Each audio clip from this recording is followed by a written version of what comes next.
गंदा और सुथरा दोनों इक्वल कभी नहीं हो सकते, और शायद ही इंसान के अंदर कोई ऐसा शख्स हो जो दोनों को बराबर तसव्वुर करता हो। हर शख्स गंदे को गंदा ही मानता है और सुथरे को सुथरा ही मानता है। लेकिन दुनिया के अंदर सोच का फर्क है। दुनिया में यह जरूरी नहीं है कि एक चीज किसी के लिए गंदी है तो दूसरे के लिए भी वो चीज गंदी हो, और एक चीज किसी के लिए सुथरी हो तो दूसरे के लिए भी सुथरी हो, यह जरूरी नहीं। इसको आप यूं समझें कि शराब बहुत सारे लोग पीते हैं। पीने वालों के नजदीक ये शराब पीना कोई गलत बात नहीं है, बल्कि बात शराब की आई तो मैं इसी मुंबई का एक वाकया आपके सामने पेश करूं कि मेरे एक दोस्त अमेरिका में रहते हैं, बड़े दीनदार लेकिन हाईली क्वालिफाइड है, लखनऊ की साइड के रहने वाले। इत्तेफाक से अपने भाई के रिश्ते के लिए कोई पढ़ी लिखी बच्ची की तलाश में निकले, तो उनको पता चला कि 7 बंगले की साइड के अंदर, वर्सोवा की साइड के अंदर कोई अच्छी फैमिली है। अच्छी से मुराद पढ़ी लिखी बच्ची है और उम्र के एतबार से भी कोई इतना फर्क नहीं है, सिमिलर है। लेकिन चूंकि ये भी क्वालिफाइड थे, बड़े बाप के बेटे थे, तो रिश्ता भी उसी स्टेटस का वो तलाश कर रहे थे। बहुत ज्यादा डीप में वो नहीं गए थे कि घर का रख रखाव कैसा है या सिचुएशन क्या है, लेकिन चूंकि दीन इनकी जिंदगी में था, इस वजह से वो शराब वगैरह से नफरत करते थे। लेकिन जब उस मुस्लिम बच्ची को देखने के लिए उसके घर पहुंचे, आपको सुनकर हैरत होगी, उस बच्ची की मां ने लड़के की मां से पूछा आप कौन सी ड्रिंक लेंगे, तो वो समझे कि थम्स अप, पेप्सी या जूस वगैरह की बात करती होंगी। तो उन्होंने कहा जो भी आप पेश करें। नहीं, बोले आप क्या पिएंगे, बियर पिएंगे? इस किस्म की शराब की किस्में गिनाना शुरू की। ये सुनना था कि वो 1 मिनट की ताखीर के बगैर वहां से उठ करके चले गए। आप और हम ये समझते हैं कि हमारी कौम बहुत महज़्ज़ब है और अभी हमारी कौम के अंदर बहुत शाइस्तगी हो सकता है, जिनका ताल्लुक अल्लाह के घर से या उलमा से या दीन से है, वहां तो कुछ दीनी रमक पाई जाएगी। वरना मेरा अपना तजर्बा मैं आपको बताऊं कि मदीने मुनव्वरा से मैं फ्लाइट में आ रहा था, तो वहां से एक मुस्लिम फैमिली चढ़ी जो बहुत मालदार थी, पूरा रास्ता पिक्चर देखते हुए मुंबई पहुंचे। ये हाल है। आप ये ना समझना कि अब मुसलमान कहलाने वालों की जिंदगी के अंदर दीन कंप्लीटली मौजूद है, बल्कि पोश एरिया में जाकर के अगर आप देखें तो वो दीन का मजाक उड़ाते हुए भी मिलेंगे, और कोई दीनी अहकाम उनके कानों तक पहुंचाया जाए तो उन अहकाम पर अमल करना तो बहुत दूर की बात है। दौलत के नशे में मस्त होने की वजह से और चूर हो जाने की वजह से वो मजहबी रहनुमाओं को कहिए या मजहब पर अमल करने वालों को दुनिया का घटिया और बैकवर्ड इंसान तस्वीर करते हैं। तो बहुत सारों के नजदीक शराब अच्छी चीज है, उसे पीते हैं, उसे पेश करते हैं, लेकिन वो मुसलमान जिनका ताल्लुक दीन से और उलमा से और मस्जिद से है, वो आज भी शराब को अच्छी चीज नहीं समझते, बुरी समझते हैं और खबीस समझते हैं। शराब पीने वाला भी बुरा, पिलाने वाला भी बुरा, बेचने वाला भी बुरा, खरीदने वाला भी बुरा, उठाने वाला भी बुरा, रखने वाला भी बुरा, निचोड़ने वाला भी बुरा। मेरे प्यारे आका सल्लल्लाहु अलैहि वसल्लम के प्यारे दीवानों, ये हो ही नहीं सकता कि जिसे अल्लाह ने खबीस कह दिया हो वो तय्यब के बराबर हो सके। खबीस खबीस है और तय्यब तय्यब है। और यहां मैं आपको बता दूं कि ये सिर्फ शराब और पानी का मसला नहीं है। आप अगर खबीस और तय्यब को देखेंगे तो इंसान के अंदर भी खबीस तबीयत के मिलेंगे और तय्यब तबीयत के मिलेंगे। इसीलिए कुरान ने कहा अल खबीसातु लिल खबीसीन वल खबीसूना लिल खबीसात वत्तय्यिबातु लित तय्यिबीन वत्तय्यिबूना लित तय्यिबात। इंसानों में भी खबीस मिलेंगे, मर्द में भी खबीस मिलेंगे, औरतों में भी खबीसात मिलेंगी। तो खबीस भी मिलेंगे और तय्यिब भी आपको मिलेंगे, लेकिन कभी खबीस और तय्यिब दोनों इक्वल नहीं हो सकते, बराबर नहीं हो सकते। गंदा बहरहाल गंदा और तय्यिब बहरहाल तय्यिब। मेरे प्यारे आका सल्लल्लाहु अलैहि वसल्लम के प्यारे दीवानों, जमीन के सिलसिले में भी अगर आप देखें तो जमीन में भी खबीस जमीन है और जमीन में भी तय्यिब जमीन है। कुरान मुकद्दस में अल्लाह ने फरमाया वल बलदु तय्यिब यखरुजु नबातुहु, जो पाक जमीन है वो सब्जा उगाती है, जो पाक जमीन है वो सब्जा उगाती है, और जो गंदी जमीन है वल्लज़ी खबुसा ला यखरुजु इल्ला नकिदा, जो खबीस जमीन है वो नहीं उगाती मगर कांटेदार दरख्त, कांटे उगाती है।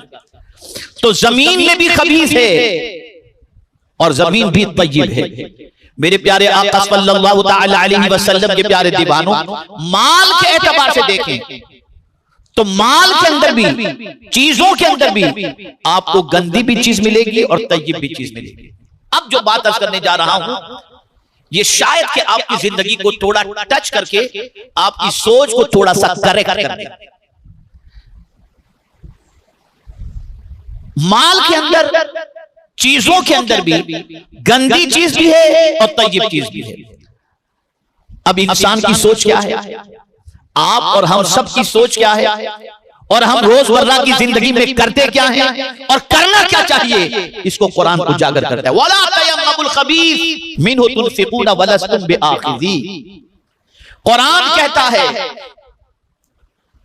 कि जो खबीस है उसे अल्लाह के नाम पे न दो, इसलिए कि अगर वो तुम्हें दिया जाए वलस्तुम बिआखिज़ी, तुम उसको पकड़ने के लिए तैयार नहीं। क्या मतलब? सड़ा हुआ खाना अल्लाह के नाम पे दे दो, फटा पुराना अल्लाह के नाम पे दे दो, जो हमें पसंद नहीं वो अल्लाह के नाम पे दे दो। कुरान कहता है नहीं, ये घटिया चीज अल्लाह के नाम पे न दो, इसलिए कि अगर ये घटिया चीज तुम्हें दी जाए तो तुम इसे लेने के लिए तैयार नहीं होगे। इल्ला अन तुग़मिदू फी, हाँ, नजर बचाकर, छुप करके, नजर बचा करके, बेतवज्जुही से, अरे यार तो चलो ठीक है, ये एक अलग चीज, लेकिन खुशी से तुम कबूल नहीं करोगे। जैसा कि आप और हम देखते हैं, कोई रोड पे बिकने वाला परफ्यूम ला करके दे दे, अरे भाई अपनी आपके पास, लेकिन अगर कोई अजमल का कीमती इत्र ला करके दे दे या मदीने का कोई ऊद ला करके दे, बहुत अच्छा है। तो आप तो अपने लिए अच्छा पसंद करते हो और अल्लाह के नाम पर वो चीज दे रहे हो जो आपको और हमको पसंद नहीं। तो कुरान ये कहता है अल्लाह की राह में भी दो, तो क्या दो? लन तनालुल बिर्रा हत्ता तुनफिकू मिम्मा तुहिब्बून, जो तुम्हें पसंद है वो अल्लाह के नाम पर तुम दो। जब तक के पसंदीदा चीज अल्लाह के नाम पर नहीं दोगे, नेकी को हरगिज नहीं दोगे। तो माल में भी खबीस माल, चीज में भी खबीस चीज, माल में भी तय्यिब और चीज में भी तय्यिब, जमीन में भी तय्यिब, जमीन भी खबीस। ये सारी चीजें कुरान मुकद्दस के अंदर अल्लाह अज़्ज़ा व जल्ल ने बयान फरमा दी। अब जो बात समझने के लिए वो ये है कि इस वक्त दुनिया के अंदर मुसलमान की सोच बदल रही है। किस तरह से बदल रही है? गुनाह करने वालों का सैलाब देखा, चल पड़े गुनाह की तरफ। बुराइयां करने वालों का सैलाब देखा, चल पड़े बुराइयों की तरफ। गलत रसूमात अदा करने वालों का सैलाब देखा, चल पड़े उस तरफ। और अब तो ये कहते हुए मुसलमान नजर आते हैं, मौलाना इसके बगैर तो आज के दौर में चारा है ही नहीं, ये करना ही पड़ेगा। अब गुनाह फैल रहा है। एक वक्त था कि बाप अगर बेटी का रिश्ता करना चाहता तो ये नहीं पूछता था कि बेटी तेरे लिए हमने ये लड़का पसंद किया है, तेरी क्या राय है, बल्कि इतना ही कह देता था बेटा हमको एक अच्छा लड़का मिल गया और तुम्हारा रिश्ता उसके साथ कर रहे हैं। बेटी गर्दन झुका लेती, बाप कबूल कर लेता, बेटी की रिश्ता हो जाता। अब क्या पोजीशन है? हालात बदल गए, कसरत खबाइस बढ़ गया, गुनाहों का सैलाब बढ़ गया, और आहिस्ता आहिस्ता दीनदार घरानों के अंदर भी ये बुराई पैदा हो गई। इल्ला माशाअल्लाह। क्या हुआ? अब बेटी के लिए कोई रिश्ता आता है तो बाप बेटी से पूछता है या माँ के जरिए पूछवाता है, बेटी अगर कहीं तेरा कोई चक्कर बक्कर हो तो पहले से बता देना, कहीं ऐसा ना हो कि हम हाँ कहते हैं और बाद में तेरा दिल उधर ना हो। अब खुलकर माँ पूछ रही है, खुलकर बाप पूछ रहा है। या अगर बच्ची से पूछा जाए कि बेटी ये रिश्ता आया है, तुम्हारा क्या ख्याल है? मेरा इरादा इधर नहीं है, मेरा इरादा फला जगह पर है। और अब इसे बुरा नहीं समझा जाता। और थोड़ा सा आगे बढ़ करके मैं बताऊं, माएं बच्चियों से कहती हैं, बेटा हर लड़के से दोस्ती मत करना, जरा देख लेना कमाना धमाना उसका ठीक है, घर बार वगैरह है कि नहीं, कहीं ऐसा ना हो कि फटीचर के साथ तूने अपनी दोस्ती कायम कर ली और बाद में तेरी जिंदगी बर्बाद हो। तो अब लड़की तलाश करती है कि कोई पैसे वाला मिल जाए तो उसको हम फंसाएं, और फिर इस्तेमाल हो करके वो बच्चा छोड़ देता है और वो बच्ची की दुनिया भी बर्बाद और आखिरत भी बर्बाद। और थोड़ा सा आगे बढ़े, कसरत खबाइस में आपको बता रहा हूं, एंगेजमेंट हो गए, रिश्ता तय हो गया, तो अब लड़के लड़की शादी से पहले शॉपिंग के लिए साथ में जा रहे हैं। ऐसा क्यों कर रहे हो? अंडरस्टैंडिंग, एक दूसरे को समझने परख नहीं, मिजाज समझ में आ जाए, और उसी मिजाज समझने के अंदर शादी की तारीख जो तय हो जाती है, वो तारीख के आने से पहले रिश्ता टूट जाता है। ये सिचुएशन, मेरे प्यारे आका सल्लल्लाहु ताला अलैहि वसल्लम के प्यारे दीवानों, ये एक पहलू मैंने बताया कसरत का। अब दूसरा पहलू देखिए, आदमी चोरी करके, ड्रग्स सप्लाई करके, जुए के अड्डे चला करके, लोगों का पैसा खा करके अगर वो मालदार है तो उसके हाथ से रिबन कटवाई जाती है, उसको इज्जत दी जाती है। आदमी ने ये देखना छोड़ दिया जरिया कौन सा है, ये मालदार कैसे बना, एक ही चीज देखी जाती है, बहुत पैसा इसके पास है या नहीं। ये सारी चीजें हो गई। और डे बाय डे अगर आप देखें तो ज़िना भी बढ़ रहा है। और मैं आपको क्या बताऊं, मेरे पास जो रिपोर्ट्स आ रही हैं वकला की, और जो रिपोर्ट्स आ रही हैं कॉलेज और यूनिवर्सिटी के बच्चे और बच्चियों की, तो मेरी अक्ल दंग रह जाती है कि या अल्लाह ये हाल हो चुका है। इस हद तक बुराइयां फैल गई। मां खुद देख रही होती है खिड़की से कि उसकी बेटी उसके दोस्त के साथ बाइक पर बैठ करके कॉलेज जा रही है, बल्कि उस दोस्त को फोन करके मां खुद कहती है मेरी बेटी को भी कॉलेज लेके जाना, लड़का लड़की कोई रिश्ता नहीं, कोई मियां बीवी नहीं, लेकिन ये सारी चीजें हो रही। पिकनिक पे जा रहे हैं लड़के लड़कियां सब जा रहे हैं, सारी बुराइयां हो रही, कोई पाबंदी नहीं, कोई चीज नहीं। अब ये कसरत खबाइस, जब इसे आज का इंसान देखता है तो देखने के बाद कहता है अब तो पूरी दुनिया में ये सब चल रहा है, कोई नई बात थोड़ी है। अगर हम आज के दौर में ये सब नहीं करेंगे तो हम दुनिया के अंदर बावकार कौम के साथ कांधे से कांधा मिला करके चल नहीं सकेंगे। तो इसे कुरान ने हाईलाइट किया और वाज़ेह फरमाया, वलौ अअजबका कसरतुल खबीस, अगर तुझे खबीस की कसरत हैरत में डाल दे, तुझे ताज्जुब में डाल दे, और तू देख कि बुराई की कसरत हो चुकी, गंदगी की कसरत हो चुकी, और ये बुराइयां इतनी फैल चुकी, तो तेरी जिम्मेदारी ये नहीं है कि तू कसरत खबाइस को देखकर उसके पीछे चल, बल्कि तेरी जिम्मेदारी ये है फत्तकुल्लाह, अल्लाह से डरता रहे।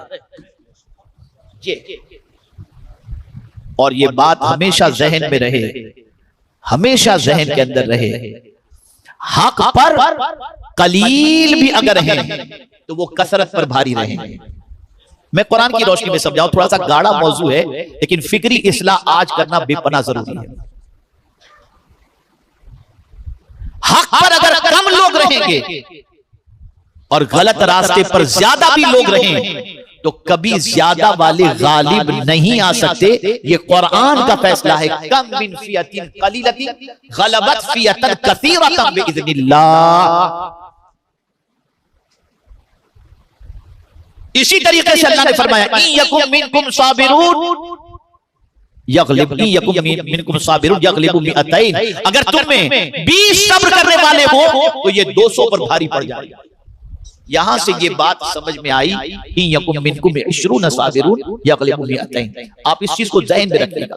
खबीस के पीछे मत दौड़ो, गुनाह करने वालों के पीछे मत दौड़ो, बुराई करने वालों के पीछे मत दौड़ो। ये न देखो कि सारी कायनात जिस तरफ चल रही है कुछ गुनाहों की तरफ चल रही है तो हम भी उस तरफ चलें। कुरान कहता है नहीं, अगर चलना है तो जो दुआ तुम नमाज के अंदर करते हो उसी दुआ को सामने रख करके चलने की कोशिश करो। और वो दुआ क्या है? इहदिनस सिरातल मुस्तकीम सिरातल लज़ीना अनअमता अलैहिम। दुनिया कोशिश कर रही है बुराई को फैलाने, बेहयाई को प्रमोट किया जा रहा है, नंगेपन को फैलाया जा रहा है। और आपको मैं क्या बताऊं, हालात इतने बद से बदतर हो चुके हैं कि ज़िना, लिवात, इसमें अच्छे अच्छे लोग गिरफ्तार होते जा रहे हैं। भूल जाते हैं कि हमारे आज़ा कल बरोज़े क़यामत बारगाह समदियत के अंदर गवाही देंगे। अल्लाह अज़्ज़ा वजल कल बरोज़े क़यामत हमारे आमाल का हमसे हिसाब लेगा। हमें रास्ते दिखा दिए अल्लाह अज़्ज़ा वजल ने, ये सीधा रास्ता है, ये बुरा रास्ता है। बुरे रास्ते से बचो और सीधे रास्ते पर चलो। आज की रात में आपको क्या बताऊं, ये 31st नाइट का सिलसिला कैसे शुरू हुआ शायद आपको नहीं मालूम। 31st नाइट के अंदर दीनी महफिल सजाने का सिलसिला कैसे शुरू हुआ, ये मैं आपको बता रहा हूं। 1986 या 87 की बात, मीनारा मस्जिद के बाहर हम खड़े थे। उस वक्त हमारी आदत थी कि रात के वक्त हम निकलते थे और इधर उधर भटकने वालों को चाय की दावत देते थे, होटल में ले जाते थे, हिंदुस्तान होटल आज भी है, वहां चाय पिलाते थे और उसी दौरान उनकी जहनसाजी करने की कोशिश करते थे। तो हमें मालूम था उस जमाने में 31st नाइट को लोग जो है गेटवे ऑफ इंडिया जाते थे, आज भी जाते हैं। तो हमने प्लान बनाया चंद लड़कों ने कि अपने मीनारा मस्जिद के पास खड़े रहें और ये शराब और ये जुए और ये सब अय्याशी करने जाने वालों को रोकें। वहीं से ये सिलसिला शुरू हुआ और अल्हम्दुलिल्लाह रब्बिल आलमीन आज पूरे हिंदुस्तान के अंदर 31st नाइट को कोशिश की जाती है कि मस्जिदों में मुसलमानों को एंगेज कर दिया जाए ताकि मुसलमान जो है खुराफात से अपने आप को बचा सके। ये तब से सिलसिला शुरू। इस वक्त आप कितनी तादाद में, बड़ी तादाद तलबा की, लेकिन एक बहुत बड़ी तादाद बंद संवर कर इस वक्त गेटवे पर और रिक्लेमेशन पर इधर उधर जाते हैं। क्या करेंगे? अल्लाह रहम करम। और जो नहीं जाते वो क्या करेंगे? 12 बजे का इंतजार टीवी के सामने बैठ करके करेंगे, जरा देखें नए साल का आगाज कैसे हो रहा है। क्या कमाया आपने गुज़िश्ता साल के अंदर, कितनी तरक्की की आपने, क्या इल्मी और अमली एतबार से आपने अपना ग्राफ ऊंचा किया, मुआशरे के अंदर आपने कितनी तरक्की हासिल की, कितना वकार आपने बनाया। तो पता चलेगा कि ज़वाल की तरफ तो हम गए, तरक्की की तरफ तो नहीं गए। और फिर ये चीजें, मैं एक सवाल आपसे पूछना चाहता हूं, मुझे बताओ 12 रबीउल नूर क्या कोई यहूदी मनाता, ईसाई मनाता नजर आता है? नहीं। तो फिर आप 31st नाइट क्यों मना रहे हैं? क्यों मना रहे हो? हालत नमाज के अंदर दुआ करते हो, इहदिनस सिरातल मुस्तकीम सिरातल लज़ीना अनअमता अलैहिम गैरिल मग़दूबि अलैहिम वलद्दालीन। उनके रास्ते पर न चला जिन पर तेरा गजब नाज़िल हुआ और जो गुमराह हुए, और उसी के रास्ते पर चल रहे। थोड़ा सा पैसा क्या आ गया या थोड़ी सी इज्जत क्या मिल गई, आज का मुसलमान गुनाह के दलदल में डूबता जा रहा है। आज का मुसलमान बुराइयों के दलदल में डूबता जा रहा है। मुसलमान खबीस काम करना मुसलमानों को चाहिए, वो खबीस से बचे और तय्यब को इख्तियार करे, इसलिए कि अल्लाह तय्यब को पसंद करता है और अल्लाह अज़्ज़ा वजल पाक रहने वालों से मोहब्बत भी फरमाता है। इन्नल्लाह युहिब्बुत तव्वाबीन व युहिब्बुल मुतत्तहिरीन, कि बेशक अल्लाह तौबा करने वाले और पाक रहने वाले से मोहब्बत फरमाता है। रसूल आज़म सल्लल्लाहु अलैहि वसल्लम यौम आशूर का रोजा आका करीम सल्लल्लाहु तआला अलैहि वसल्लम को जब पता चला कि यहूदी इस दिन रोजा रखते हैं, सरकार सल्लल्लाहु अलैहि वसल्लम ने भी आशूर के रोजे की फजीलत बयान फरमाई। तो आप जानते हैं सिर्फ यहूदियों की मुखालिफत के लिए हुजूर ने फरमाया आइंदा साल हम अगर रहे तो एक रोजा और रखेंगे। सरकार तो चाहते हैं कि यहूदियों की मुखालिफत करो, तरीका उनका न इख्तियार करो।